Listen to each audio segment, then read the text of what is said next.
Ah, come on, game. When Kaina's eyes flutter open, she sees a dozen villagers quizzically staring back. After a moment, she realizes she has collapsed on the ground, where sharp stones dig at her flesh like, whatever, that's not important right now. She pulls herself to a knee before rising on unsteady feet and sparing a glance at her surroundings. The fuck? What happened? Wasn't I just fighting shades? Her mind races as her hand gropes unconsciously for the blade that has been a constant companion for so very long. Though she can't explain it, it's clear she has somehow been transported to an entirely new world.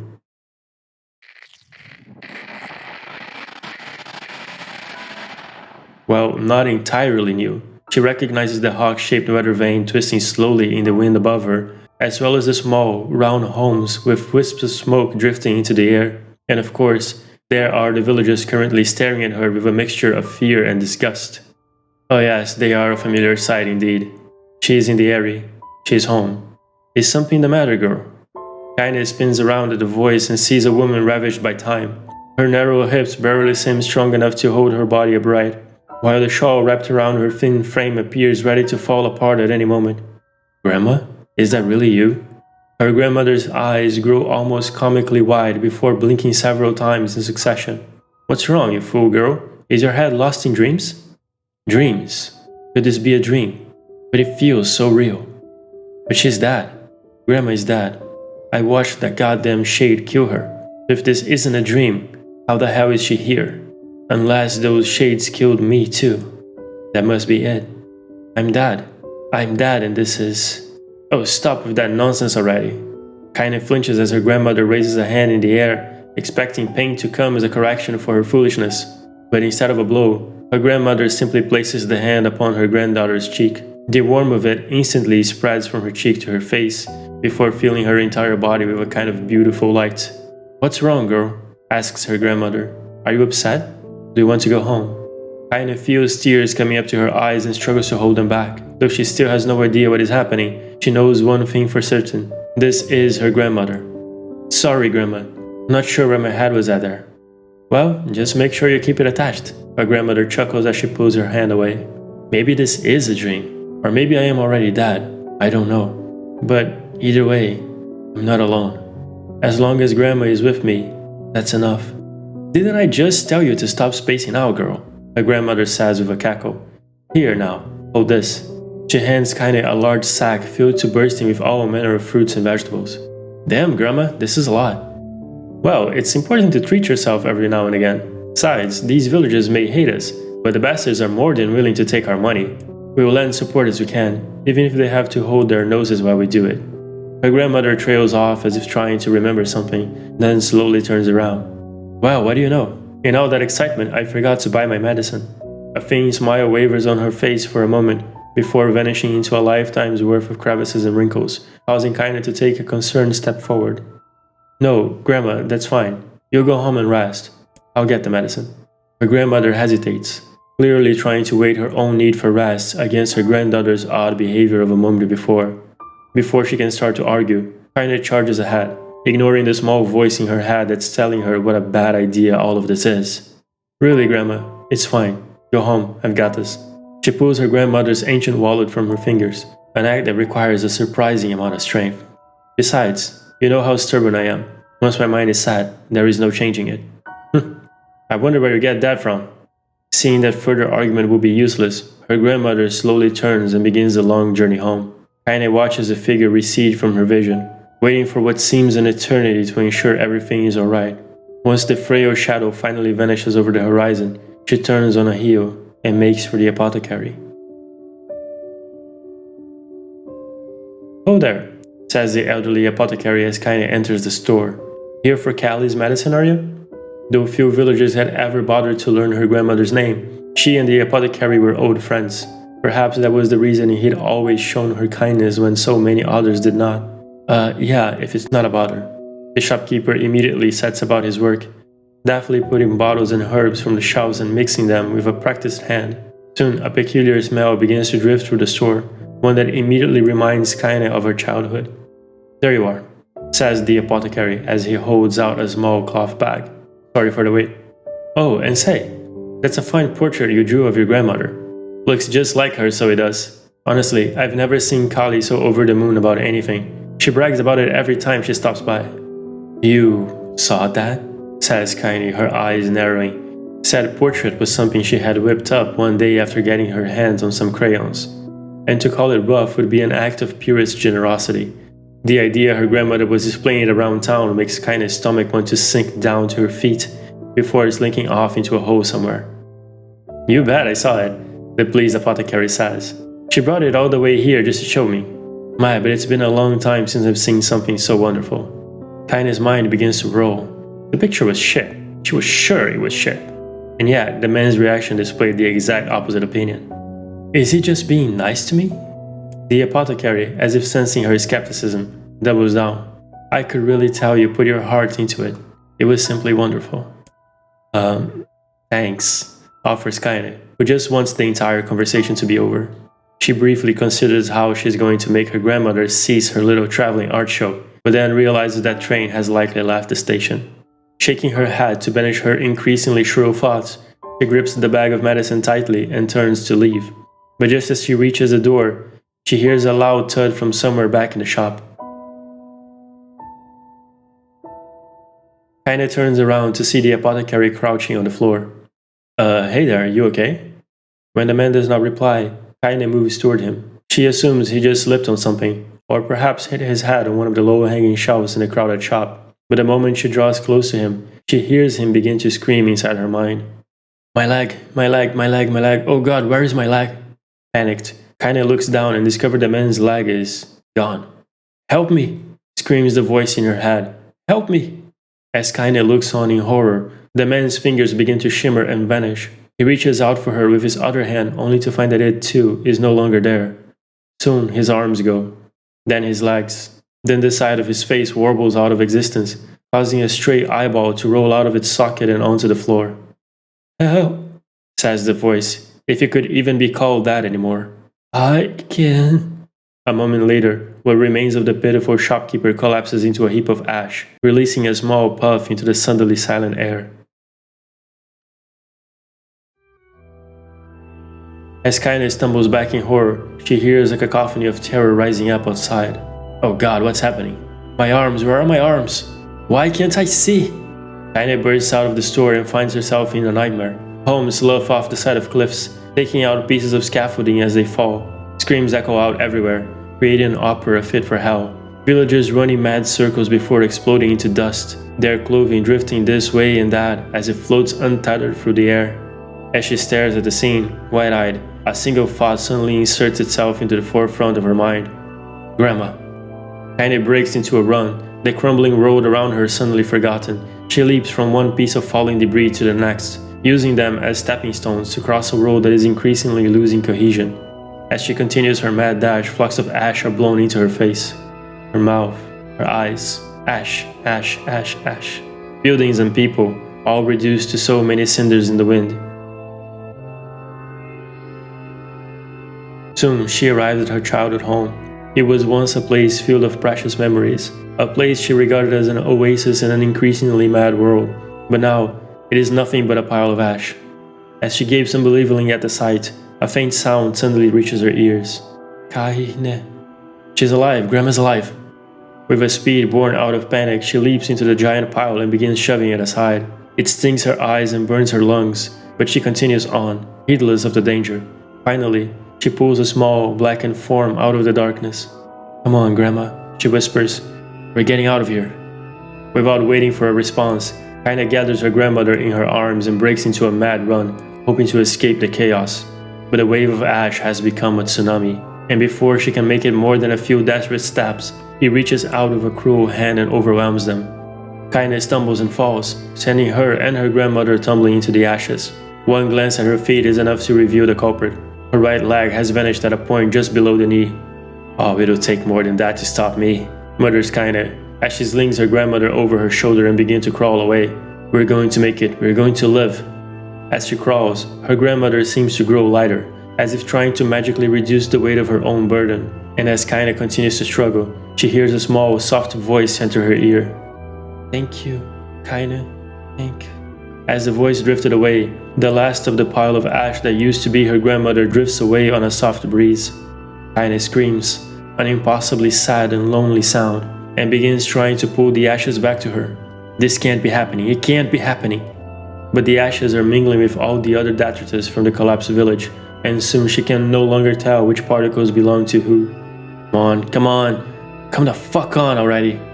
As she continues her frantic digging, her hand suddenly closes around a piece of soft, ragged fabric, her grandmother's shawl.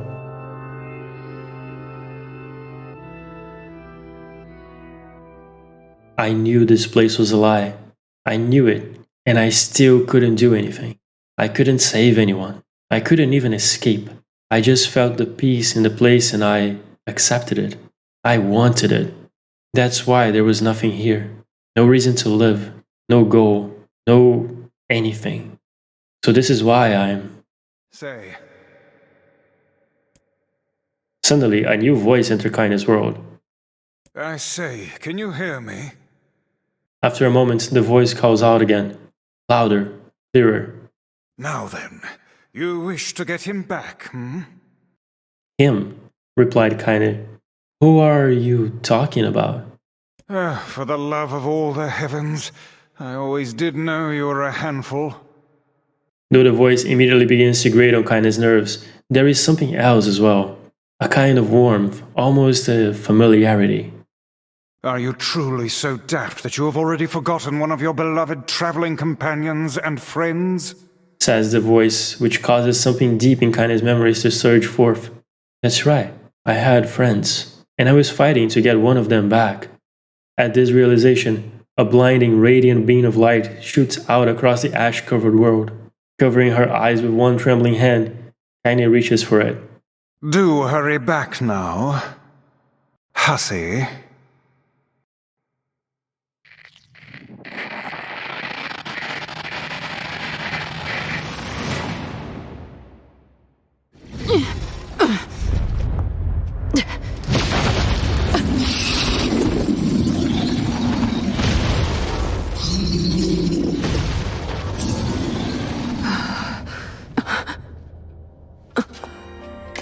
What is the matter?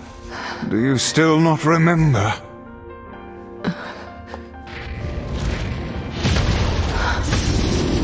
You've not time to become lost in your thoughts. Right. Okay. Let's get him back! Do I have magic now?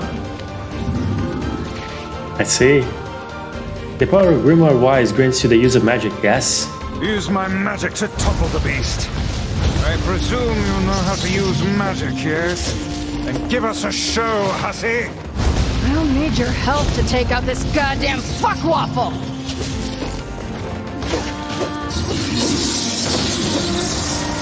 Use my power to knock the creature down with magic.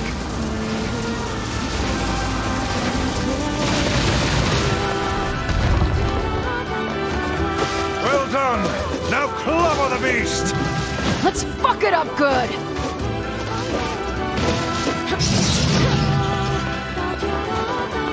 Shit, this thing is tough. Let the next onslaught be our last.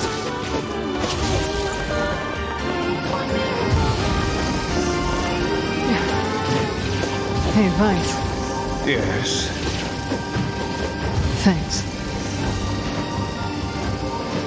Have you been in your cups again?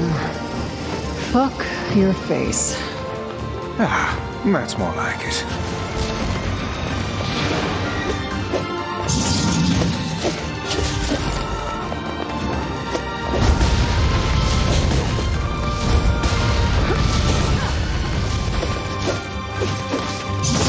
Are you sound of mind, hussy? What you're attempting is extremely... Cram it, book. I'm doing this. I see.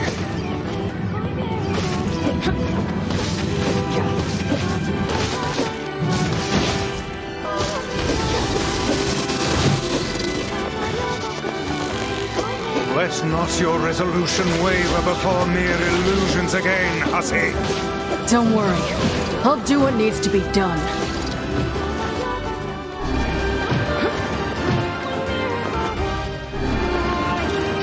And I can still just block, whatever. frantically trying to dodge this bullshit, but it's dodging not exactly the best mechanic here.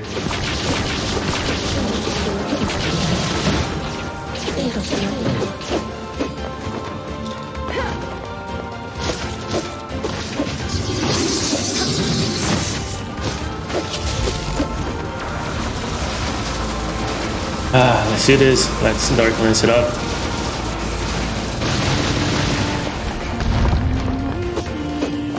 Do not relent in your assault. Time to close this out!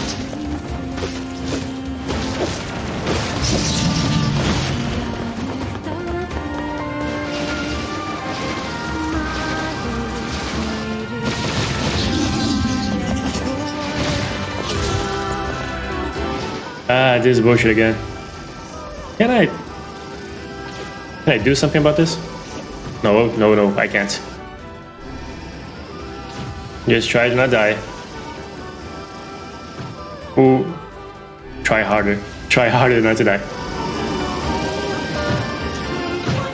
Fuck. Yeah, I don't have like that many healing items.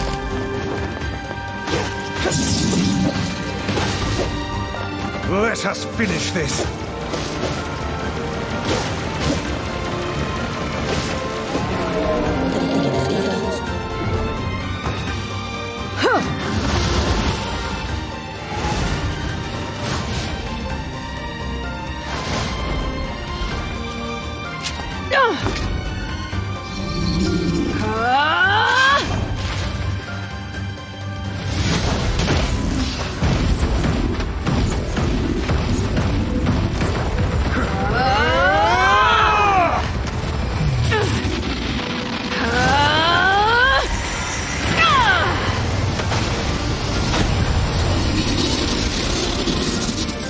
This is a replicant's potential.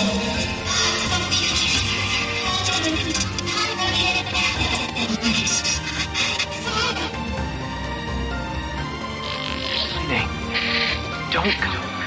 Gotta go back. Don't go. Shut up! I already made up my mind. Nobody tells me what to do. I swore I would be a sword. I swore that I would be your sword. Do you hear me? So I am going to get you back, and I don't care what it takes. Who the fuck do you think you are to just up and disappear like that, huh? I'm the one who gets to decide what my life means to me. It's my life, and I'll do whatever I want with it. So quit wasting time like a brainless fuckwit and get your ass back here now!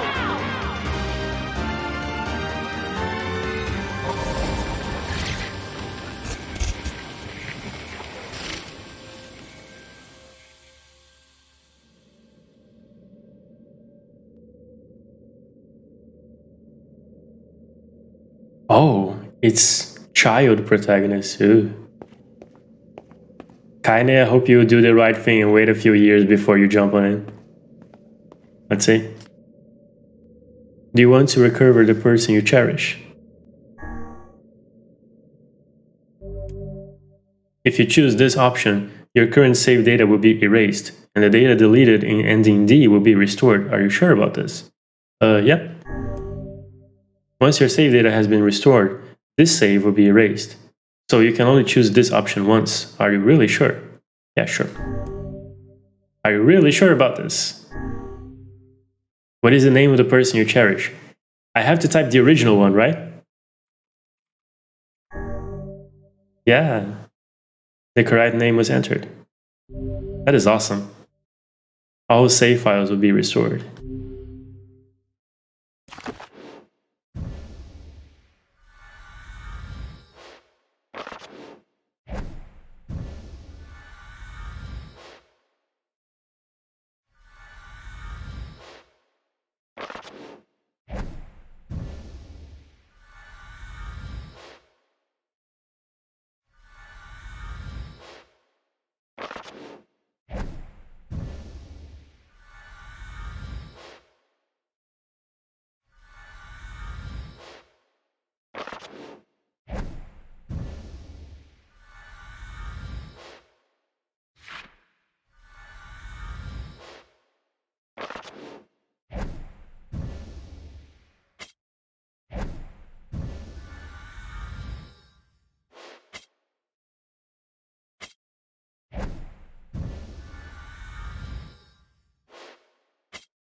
Select a file to restore the lost save data to. Oh, so I can... Oh! I can pick. That's awesome. Yeah, please put it here. I leave the rest to you, hussy.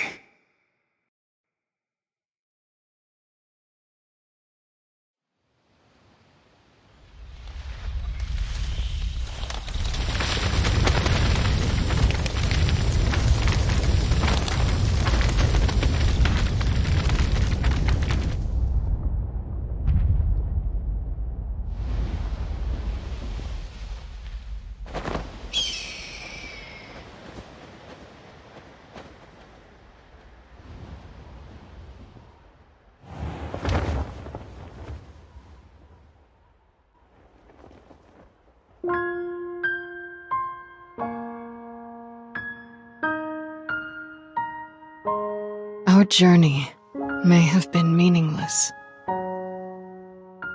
Our past may have been a mistake. But we're not going back. Even if this world comes to an end. Because this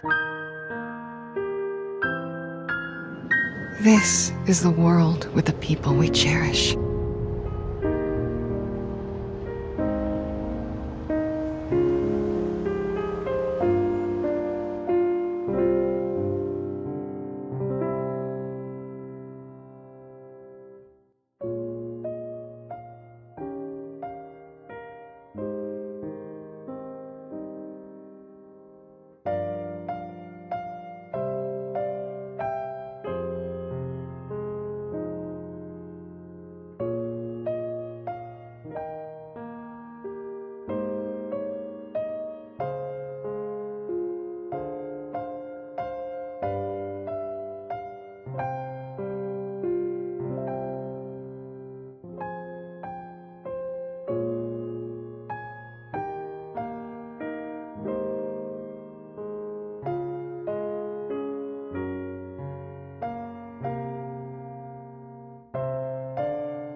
I'm super happy about all of this.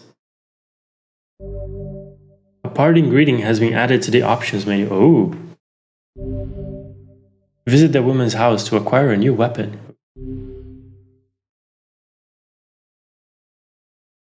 For the time, I guess that'll be this or this will be that for this episode. Thank you so much for watching. I hope you really enjoyed it. And I'll see you in the next one. Until then, take care and bye bye.